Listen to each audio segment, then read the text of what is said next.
Dear students, ഇന്ന് നമ്മൾ discuss ചെയ്യുന്ന ടോപ്പിക്ക് മെൻസ്ട്രുവൽ സൈക്കിൾ. ഹ്യൂമൻ റിപ്രൊഡക്ഷനിലെ oogenesis ഒക്കെ കഴിഞ്ഞ് നെക്സ്റ്റ് വരുന്ന ടോപ്പിക്കാണ് മെൻസ്ട്രുവൽ സൈക്കിൾ. അപ്പോൾ എന്താണ് menstrual cycle? It is the reproductive cycle starting from one menstruation till the next in the female primates. അതായത് മാമൽസിൽ സെക്ഷുവൽ സൈക്കിൾ കാണപ്പെടുന്നുണ്ട്. മാമൽസ് എന്ന് പറഞ്ഞാൽ നിങ്ങൾക്കറിയാം, it includes animals which give birth to young ones. കുഞ്ഞുങ്ങളെ പ്രസവിച്ച് പാലൂട്ടി വളർത്തുന്ന ജീവികളാണ് മാമൽസ്. ഈ മാമൽസിൽ തന്നെ പ്രൈമേറ്റ്സിലാണ് മെൻസ്ട്രുവൽ സൈക്കിൾ കാണപ്പെടുന്നത്. പ്രൈമേറ്റ് വിഭാഗം എന്ന് പറഞ്ഞാൽ കുരങ്ങ് വർഗ്ഗത്തിലൊക്കെ പെടുന്ന ജീവികളിൽ നമ്മൾ ഉൾപ്പെടുന്ന ജീവികളിലാണ് മെൻസ്ട്രുവൽ സൈക്കിൾ കാണപ്പെടുന്നത്. നോൺ പ്രൈമേറ്റ്സിൽ മെൻസ്ട്രുവൽ സൈക്കിൾ കാണപ്പെടുന്നില്ല. അതായത് അവിടെ ഈസ്റ്റർ സൈക്കിളാണ് കാണപ്പെടുന്നത്. അപ്പോൾ ഈസ്റ്റർ സൈക്കിൾ എന്താണെന്നുള്ളത് നമ്മൾ ഇപ്പോൾ ഇവിടെ ഡിസ്കസ് ചെയ്യുന്നില്ല. അപ്പോൾ പ്രൈമേറ്റ്സിൽ കാണപ്പെടുന്ന മെൻസ്ട്രുവൽ സൈക്കിളിനെ പറ്റിയിട്ടാണ് നമ്മളിന്ന് പഠിക്കാൻ പോകുന്നത്. ഓക്കെ, മെൻസ്ട്രുവൽ സൈക്കിൾ ഏതെല്ലാം ജീവികളിൽ കാണപ്പെടുന്നുണ്ടെന്ന് നമ്മൾ പറഞ്ഞു. പ്രൈമേറ്റ്സ് വിഭാഗത്തിൽ മങ്കീസ് കുരങ്ങന്മാർ, ഏപ്സ് വാലില്ല കുരങ്ങന്മാർ, ഹ്യൂമൻ ബീങ്സ് അതായത് മനുഷ്യരിൽ ഫീമെയിൽസിൽ. അപ്പോൾ ഇത്തരം ജീവികളിലാണ് മെൻസ്ട്രുവൽ സൈക്കിൾ കാണപ്പെടുന്നത്. മെൻസ്ട്രുവൽ പീരിയഡ് നോർമലി 28-29 ഡേയ്സ് ആണ്. ഇതിൽ നിന്നും വ്യത്യാസപ്പെടാം, പക്ഷേ മെജോറിറ്റി ആളുകളിലും menstrual period the time duration of a menstrual cycle എത്രയാണ്? 28 ഡേയ്സ് ആണ്. ഇനി ഒരു പെൺകുഞ്ഞ് പ്യൂബർട്ടി അറ്റൈൻ ചെയ്യുന്നതോട് കൂടിയിട്ടാണ് മെൻസ്ട്രുവൽ സൈക്കിൾ സ്റ്റാർട്ട് ചെയ്യുന്നത്. അപ്പോൾ അതിൽ the first menstruation is called menarche. Okay, ഈ മെൻസ്ട്രുവൽ സൈക്കിൾ ഒരു ലൈഫ് ലോങ് പ്രോസസ്സല്ല. ഒരു മധ്യവയസ്സ് എത്തുന്നതോടുകൂടി, ഒരു 50 വയസ്സാകുന്നതോടുകൂടി മെൻസ്ട്രുവേഷൻ സൈക്കിൾ സ്റ്റോപ്പ് ആകുന്നു. അപ്പോൾ the last menstruation period is known as menopause. Okay, ആദ്യ ആർത്തവത്തെ മെനാർക്ക് എന്നും അവസാനത്തേതിന് മെനപ്പോസ് എന്നുമാണ് നമ്മൾ പറയാറ്. Stages of menstrual cycle. There are 4 basic phases in the menstrual cycle. ഏതൊക്കെയാണ് ആ 4 സ്റ്റേജസ് നോക്കാം. ഒന്നാമത്തെ മെൻസ്ട്രുവൽ ഫേസ്, അതായത് ആർത്തവഘട്ടം തന്നെ, മെൻസസ് പീരിയഡ് ആണത്. രണ്ടാമത്തെ follicular phase or proliferative phase, അത് 6th day of menstrual cycle മുതൽ 14th ഡേ വരെയുള്ള ഡ്യൂറേഷനാണ്. മൂന്നാമത്തെ ഫേസാണ് ഓവുലേറ്ററി ഫേസ് എന്ന് പറയും. അത് 14th ഡേ ആണ് നോർമൽ സംഭവിക്കുന്നത്. ഇനി last phase is known as luteal phase. Okay, അപ്പോൾ menstrual phase, follicular phase, ovulatory phase and luteal phase. Lack of menstruation എന്തിൻ്റെ സൂചനയാകാം? ഒരുപക്ഷേ ഇറ്റ് മേ ബി ഇത് ഇൻഡിക്കേറ്റീവ് ഓഫ് പ്രഗ്നൻസി. അതായത് ആർത്തവം സംഭവിക്കാത്ത അവസ്ഥ ഒരുപക്ഷെ ഗർഭധാരണത്തിൻ്റെ ലക്ഷണമാകാം. ഒരു കപ്പിൾസിൽ മെൻസ്ട്രുവേഷൻ നടന്നിട്ടില്ലെങ്കിൽ പലപ്പോഴും അത് ഫെർട്ടിലൈസേഷൻ നടന്നിട്ടുണ്ട് എന്നുള്ളതിൻ്റെ ഒരു സൂചനയാണ്. ഓക്കെ, യു ക്യാൻ സീ ഇത് മെൻസ്ട്രുവൽ സൈക്കിൾ ഗ്രാഫ്. അതായത് ഒരു ഗ്രാഫ് കാണിച്ചിട്ടുണ്ട്. This graph depicts the changes occurring during menstrual cycle within the uterus, in follicle, in hormonal level. Okay, യൂട്രസിൻ്റെ ഉള്ളിലാണെങ്കിലും ഫോളിക്കിൾ അതായത് ഓവറിയുടെ ഉള്ളിലാണെങ്കിലും, അതുപോലെ ഓവറി ഉൽപ്പാദിപ്പിക്കുന്ന ഹോർമോൺസിൻ്റെ അളവിലാണെങ്കിലും, പിറ്റ്യൂട്ടറി ഹോർമോണിൻ്റെ അളവിലാണെങ്കിലും ഈ മെൻസ്ട്രുവൽ സൈക്കിൾ എന്തെല്ലാം മാറ്റങ്ങൾ വരുന്നു എന്നുള്ളത് ഈ ഗ്രാഫ് നോക്കിക്കഴിഞ്ഞാൽ നിങ്ങൾക്ക് മനസ്സിലാവും. ഇവിടെ നോക്കൂ, യൂട്രൈൻ ഇവൻസ് ആണ് ആദ്യത്തെ ഗ്രാഫിൽ കാണുന്നത്.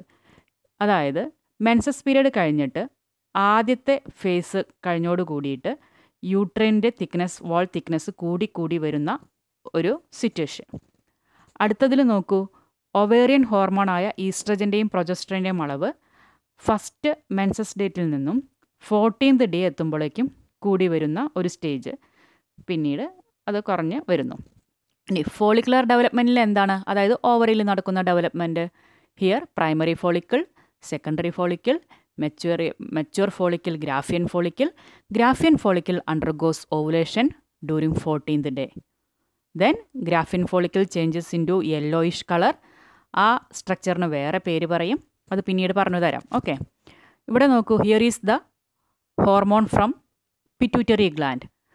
2 hormones R producing from pituitary gland. ഏതൊക്കെയാണ്? LH ഉം FSH ഉം. അതായത് ഗൊണാഡോട്രോപ്പിൻ എന്നാണ് ഇവയെ പൊതുവായിട്ട് പറയുക. LH എന്ന് പറഞ്ഞാൽ ലൂട്ടിനേസിങ് ഹോർമോൺ, FSH എന്ന് പറഞ്ഞാൽ ഫോളിക്കിൾ സ്റ്റിമുലേറ്റിംഗ് ഹോർമോൺ. ഈ 2 ഹോർമോണും it gets at maximum level at 14th day. 14th day ആകുമ്പോഴേക്കും അവരുടെ ലെവല് കൂടിയിട്ടിരിക്കുന്നുണ്ട് അല്ലേ? ഓക്കെ, ഇത് ഓരോന്നും നമുക്ക് വിശദമായിട്ട് പഠിക്കാനുണ്ട് കേട്ടോ. Here is about follicular phase. It is also known as proliferative phase. ഈ ഫോളിക്കുലർ ഫേസ് നടക്കുന്നത് ഹോർമോണൽ കൺട്രോളിലാണ്. മെയിൻ ഹോർമോൺ ഏതാണ്? Pituitary hormone. Pituitary hormone produce ചെയ്യുന്ന ഗൊണാഡോട്രോപ്പിൻസ് എന്നറിയപ്പെടുന്ന ഹോർമോണുണ്ട്. ഇതിൽ 2 എണ്ണം ഉൾപ്പെടുന്നുണ്ട്. ഒന്ന് LH ലൂട്ടിനേസിങ് ഹോർമോണും ഒന്ന് FSH ഫോളിക്കിൾ സ്റ്റിമുലേറ്റിംഗ് ഹോർമോണും. ഇവ പൊതുവെ അറിയപ്പെടുന്നത് ഗൊണാഡോട്രോപ്പിൻസ് എന്നാണ്. Then, what is the function of FSH? FSH stimulates the growth of ovarian follicle. Ovarian follicles എന്ന് പറഞ്ഞാൽ നിങ്ങൾക്കറിയാം, ഓവറിയിൽ follicle stage different stages of ഡെവലപ്മെൻറ്റിലാണ്. Primary follicle, secondary follicle, tertiary follicle. Then mature follicle is known as Graafian follicle. അപ്പോൾ primary follicle grow to become a fully mature Graafian follicle under the influence of FSH. അങ്ങനെ Graafian follicle ഉണ്ടായിക്കഴിഞ്ഞാൽ it produces another hormone. It is known as oestrogen. Female hormone എന്നറിയപ്പെടുന്ന oestrogen produce ചെയ്യുന്നത് Graafian follicle നിന്നാണ്. ഈ ഈസ്ട്രജൻ്റെ production എന്തിനു കാരണമാകുന്നു? It increases the endometrial growth. അതായത് എൻഡോമെട്രിയത്തിൻ്റെ ലൈനിങ് കട്ടി കൂടാൻ കാരണമാകുന്നത് ഈ ഈസ്ട്രജൻ്റെ സെക്രീഷനാണ്. The level of oestrogen increases to its peak level at 14th day. അതായത് ഈസ്ട്രജൻ്റെ ലെവൽ 14th day ആകുമ്പോഴേക്കും അതിൻ്റെ മാക്സിമം എത്തിയിട്ടുണ്ടായിരിക്കും. ഇത്തരം ഇവൻറ്റ്സാണ് ഫോളിക്കുലർ ഫേസിൽ നടക്കുന്നത്. പ്രത്യേകം ഓർക്കുക, യൂട്രസിൽ എന്ത് സംഭവിക്കുന്നു? എൻഡോമെട്രിയൽ ലൈനിങ് ഇൻക്രീസസ്, അതായത് പ്രോലിഫറേഷൻ ഓഫ് എൻഡോമെട്രിയം ഒക്കേഴ്സ്. ഓവറിയിൽ എന്ത് സംഭവിക്കുന്നു? Primary follicle changes to transform to mature Graafian follicle. ഓവുലേഷന് റെഡിയാകുന്നു. ഓക്കെ, ഇനി ഇവിടെ ഈ ഫോളിക്കുലർ ഫേസിൻ്റെ ഗ്രാഫ് ഒന്ന് ശ്രദ്ധിച്ചു നോക്കൂ. അപ്പോൾ നിങ്ങൾക്ക് മനസ്സിലാവും what happens in uterus, what happens to the ovarian hormone level, what happens to the anterior pituitary hormone level and what happens to primary follicle. ഓരോന്നും ശ്രദ്ധിച്ചു നോക്കൂ. യൂട്രസിൽ 14th day ആകുമ്പോഴേക്കും യൂട്രൈൻ തിക്നെസ് ഇൻക്രീസസ്, അതായത് endometrial lining increases in thickness, that is proliferation of endometrium occurs. What about ovarian hormone? The level of estrogen hormone increases. Okay, ഇവിടെ യെല്ലോയിൽ കണ്ടില്ലേ? ഇനി what about the pituitary hormone level? Both LH and FSH increases in level in 14th day. Okay, here what happens to the growing of follicle, primary follicle changes to Graafian follicle. അപ്പോൾ നിങ്ങൾക്ക് follicular ഫേസിലെ എല്ലാ ഇവൻസും മനസ്സിലായെന്ന് കരുതുന്നു. ശരിയല്ലേ? Okay, here is about ovulatory phase. Normally ovulation occurs during 14th day of menstrual cycle. Menstrual സൈക്കിളിൻ്റെ 14th ഡേയിലാണ് പൊതുവെ ovulation സംഭവിക്കുന്നത്. ഇനി ഈ ഓവുലേഷന് കാരണമായിട്ടുള്ള പ്രധാനപ്പെട്ട ഹോർമോണാണ് ലൂട്ടിനേസിങ് ഹോർമോൺ എന്ന് പറയും. Luteal phase is the last phase of menstrual cycle. It is also known as secretory phase. എന്താണ് ഇവിടെ സംഭവിക്കുന്നത്? After ovulation the remaining part of Graafian follicle transforms the corpus luteum. അതായത് ഓവുലേഷൻ നടന്നതിനു ശേഷം ബാക്കി വരുന്ന ഫോളിക്കിൾസിൻ്റെ ഭാഗം, അതായത് ഗ്രാഫിയൻ ഫോളിക്കിളിൻ്റെ റിമൈനിങ് പാർട്ട് എന്തായി മാറുന്നു? It transform S the corpus luteum. Corpus luteum എന്ന് പറഞ്ഞാൽ ഒരു എൻഡോക്രൈൻ സ്ട്രക്ചറാണ്. എന്തുകൊണ്ടാണ് അതിനെ എൻഡോക്രൈൻ സ്ട്രക്ചർ എന്ന് പറയാൻ കാരണം? It secretes the hormone progesterone. അതായത് കോർപ്പസ് ലൂട്ടിയത്തിൽ നിന്നും പ്രൊഡ്യൂസ് ചെയ്യുന്ന ഹോർമോണാണ് ഏത്? പ്രൊജസ്ട്രോൺ.